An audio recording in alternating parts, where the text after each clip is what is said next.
If you do really understand that this notion you have of yourself as an individual is just simply not true, that this life has no more substance than the dream you had last night.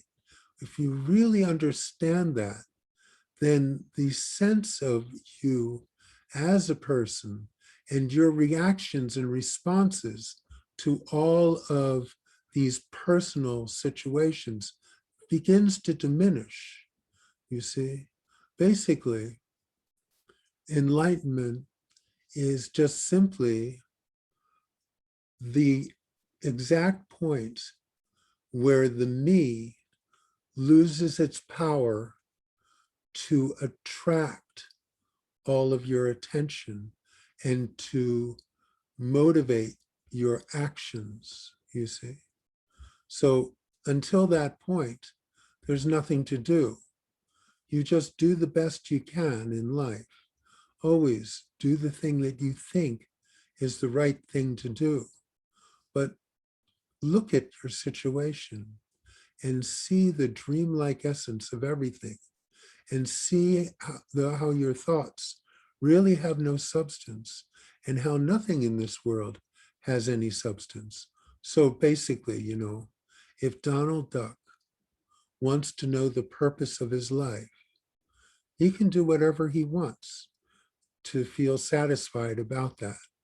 But we can look at Donald Duck and know that no matter what he thinks the purpose of his life is, there really isn't any, except to make us laugh in the moment, maybe.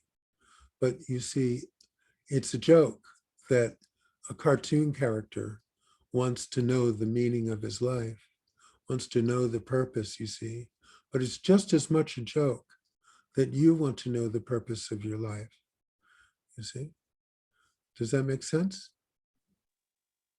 Yeah, it makes sense. It's just rough to understand. We're pretty much just a whole bunch of firing neurons trying to comprehend existence that I guess isn't really understandable. So, right. So basically, what you've pointed to is the truth, that what I'm talking, the actual truth, cannot be understood.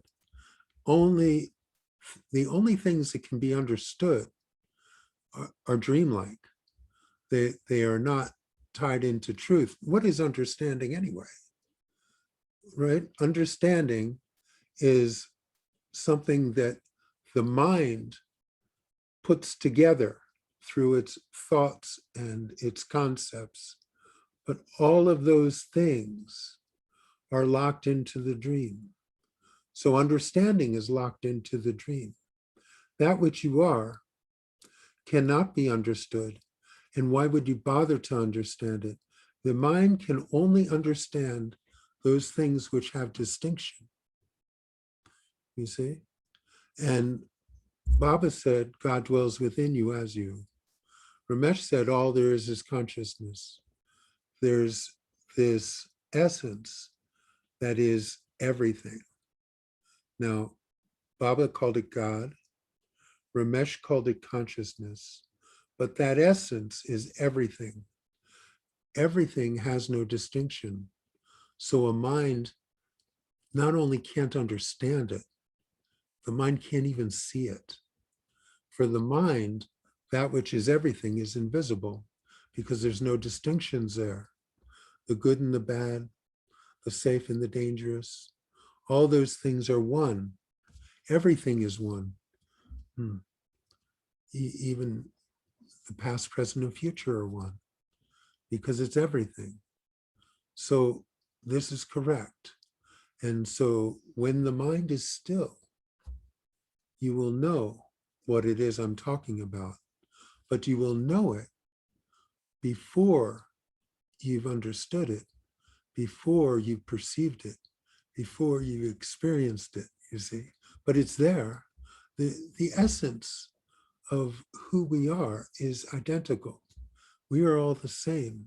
What makes your heart beat makes my heart beat. There is an essence that is there.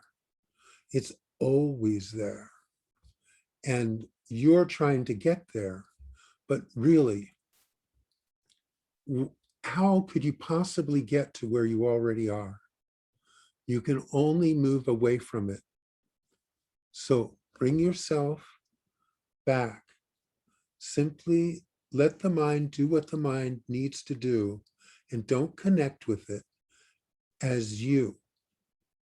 And when the mind is diminished enough, when you are no longer married to your thoughts and feelings and concepts and values and beliefs, you see, then what I'm talking about would just be obvious, and you will see that you could never understand it, because it's not to be understood.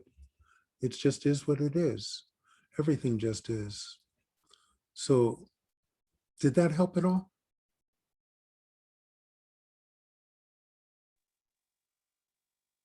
Yeah, it's just it's very metaphysical, brings a bunch of ideas together that I'm trying to kind of, you know, interpret myself. But again, what is the construct of interpretation? So It's all right. That's how it's done. That's how it's done. Like I said, I am passing out new concepts, parentheses, lies, new concepts that will remove or diminish the old concepts. So in the Vedas, they say you take a thorn to remove a thorn, and you throw them both away. So this is a new thorn. You've been given a thorn. You were raised from childhood to believe that you are a person, and you imagined that it was true, and you pretended that it was true, and you forgot that you were pretending, and now you believe it. Now you believe that you are a person. Okay, so I'm giving you new concepts that are saying, no, you're not a person. You were never separate. You were always that oneness, and that you're not your thoughts, you're not your feelings, you're not this history of the body, you're not your memories, you're not your thoughts. You just, it all diminishes, you see. And as it diminishes, when the job is done, then it's like you don't need these new beliefs. You don't need the old beliefs. And you're just being without any beliefs at all. You see, no concepts. And whatever thoughts remain in the body mind, they remain, and the actions continue, but no one connects with them personally. That's all it is. It's actually an answer to what Tracy said. It's quite simple. It is easy, but it's just that you can't do it. So I'm giving you the thing that you can do right now is start to undermine the false beliefs that you have nurtured this life, you see, because the truth is the truth. And if you want to live in reality, then you will have to find a way to diminish the unreal reality that you've embraced this life. That's all. It's not very hard, and it's not very complicated. Um, it's actually quite simple. All if you can accept that this life is a dream, that your thoughts and feelings are not yours, they're just thoughts and feelings. I mean, you do it every day. You do this every day. Every night you have dreams where you're doing all kinds of things, you're thinking all kinds of things, and then you wake up and you look at the bed and you realize no matter what you thought you were doing, you didn't do anything. You never even left the bed. And all the stuff that you were thinking was real while you were dreaming wasn't real at all. And in a split second, you know it was just a dream. You see? You do it every day. So I'm saying the same thing for this life. You look at it and you see, okay, you think you went somewhere. Hmm. Um, Maharaj, Ramesh's guru, he said, having never left the house, you're looking for a way home. So it's so simple. It's so simple. And if you can just embrace, fully, like Ramesh used to say, you take these concepts and then you really adopt them, and you embrace them as true, and you develop you just know it's true.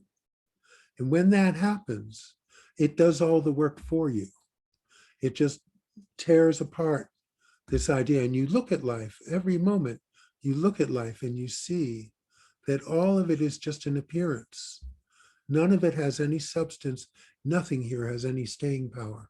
Nothing here does. All the things that you think are important, all the things that you cherish, will all be gone in a very short time. 100 years, 1,000 years for sure. All gone. No traces, you see? You look at it in that light, you can see none of it matters, you see. All the things that you think matter, they don't matter. And when you look at this and you look at your life and you look at each moment and look at everything and put it through this filter. Is this anything? Is it really anything? You see? So the body goes through all these things, and you have all these thoughts, you have all these feelings, you have things that you're afraid of, you have things that you love, you see? And so you follow that path and you become lost in the mind's limbs. But this is just a dream. Just like last night, you had a dream. And you became lost in whatever it was that was going on. And you're just doing it in this longer term dream. But by longer term, I'm talking about, let's say, maybe 80 years. 80 years, well, in a million years, 80 years will seem like nothing, right? In a billion years, it'll seem like even more of nothing. But it's just a dream, you see, it's just a longer dream. See it, just see it in your daily. And as you see it in your daily, all of the things that have tied you in and held you in and caused this veil to obscure that which you truly are. Because the body is born and the body dies. But that which you are was never born. It was there before you were born.